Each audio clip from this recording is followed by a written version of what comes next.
লোকজ সংস্কৃতি ও পালাগানের উজ্জ্বল নক্ষত্র ইসলাম উদ্দিন পালাকার। লোকজ সংস্কৃতি ও পালাগান অঙ্গনে বিভিন্ন অবদানের জন্য পেলেন দেশের দ্বিতীয় সর্বোচ্চ বেসামরিক সম্মাননা ২১শে পদক। আমি মনে করি যে আমি পালাগানটা আমার সফল হয়েছে আর কি, যে আমি ২১শে পদক পাওয়া, যেমন আমি পালাগানটা নিয়ে আমি সফল হয়ে গেছি। ২১শে পদকের জন্য নাম ঘোষণার খবরে আনন্দিত ইসলাম উদ্দিন পালাকার ও তার এলাকাবাসী। ২০২৬ সালের জন্য নাট্যকলা বিভাগে তার নাম ঘোষণা করেছে বাংলাদেশ সরকার। আমরা অত্যন্ত খুশি যে উনি ২১শে পদক পেয়েছে।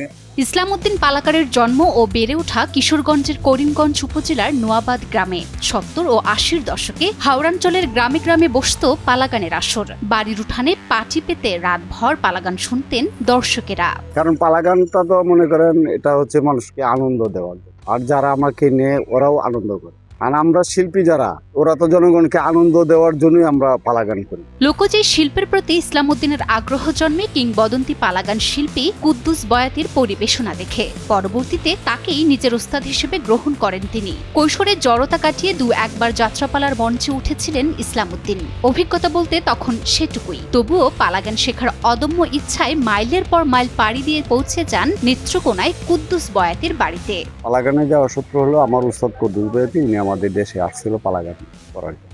আসার পরে ওনার পালাগান আমি দেখছি, ওনার পালাগান দেখে আমার ভালো লেগেছে। তখন আমি চিন্তা করলাম যে আমি পালাগান করব। তারপর আমি ওনার বাড়িতে গেলাম, গিয়ে ওনার সাথে কথাবার্তা বললাম। উনি বললো যে ১ বছর থাকতে হবে অন্তত পালাগান শিখলে। আমি ওনার প্রস্তাবে রাজি হলাম। আমি পালাগান শুরু করার পরে আপনার সর্বপ্রথম আমি কন্ট্রাক্ট নিয়েছিলাম ২০০ টাকা। ২০০ টাকা থেকে আমি পালাগান শুরু করলাম। এরপরে মনে করেন পালাগান করতে করতে এমনও হচ্ছে যে মাস ৩০ দিনের মাস ৩৫টা প্রোগ্রামও করতে হয়েছি।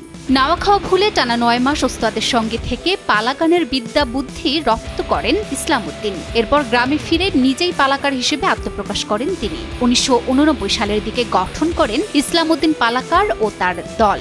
যে ওনার সাথে দীর্ঘ ৯ মাস কাজ করছি। ৯ মাস কাজ করার পরে ওনার কাছ থেকে আমি চলে আসছি। আইসা আমার দেশে আমার এলাকার যে হালকা পাতলা কিছু মিউজিক স্টাফ ছিল, ওরা কিছু বাজাতে পারতো, ওদেরকে নিয়ে আমি একটা দল গঠন করলাম। দল গঠন করে আবার ওখান থেকে পালাগান শুরু করা।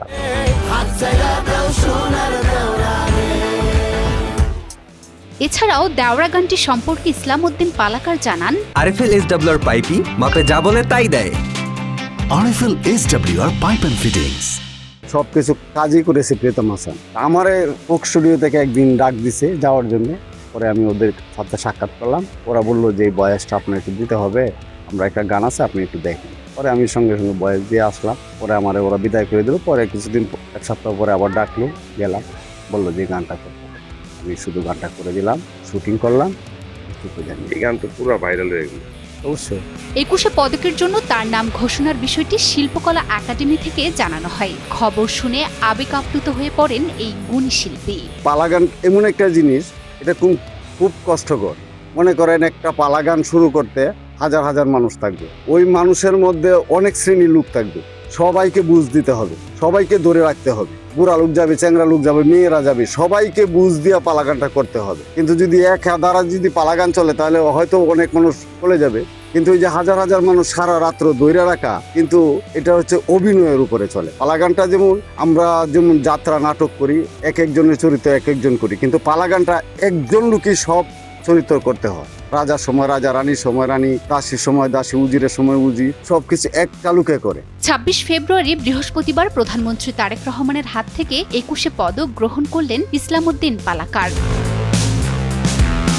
বর্তমানে তরুণ প্রজন্ম পালাগান সম্পর্কে কম জানলেও তাদের কাছেই লোকজ শিল্পকে পরিচিত করে তুলতে এখনো নিরলসভাবে কাজ করে যাচ্ছেন ইসলাম উদ্দিন পালাকার। এখন তো তরুণ প্রজন্ম আসলে পালাগান সম্পর্কে তেমন একটা জানে না। এই বিষয়ে আপনার কি মতামত আছে? তবে ওদেরকে জানানোর জন্য আজ পর্যন্ত কাজই করে যাচ্ছে, যাতে ওরা জানতে পারে। আর যদি আমি এই মুহূর্তে পালাগান বিলুপ্তের পথে ফেলে দিই, তাহলে তো ওরা পরে আর পালাগান সম্পর্কে কোনো কিছু বুঝবেই না। এই জন্য এখনো আমি যতটুকু পারি আমি পালাগানটা ধরে রাখার চেষ্টা করি। এই এলাকায় এই প্রথম ২১শে পদক পাওয়ায় ইসলাম উদ্দিন পালাকারকে নিয়ে গর্বিত নোয়াবাদ সহ পুরো করিমগঞ্জ এলাকার মানুষ। আমার যারা ভক্তবৃন্দ আছে সবাই খুশি। ২১শে পদক পাওয়াতে আমরা অত্যন্ত গর্বিত। আমাদের গ্রামের একটা ছেলে এত সুন্দর প্রতিভা নিয়ে তিনি এগিয়ে যাচ্ছেন, আমরা তার উত্তর কামনা করছি। আমরা আসলে অনেক আনন্দিত, অনেক গর্বিত। লোকজ সংস্কৃতি ও পালাগানের ধারক ও বাহক ইসলামউদ্দিন পালাকারের এই অর্জন দেশীয় সংস্কৃতির জন্য এক অনন্য স্বীকৃতি।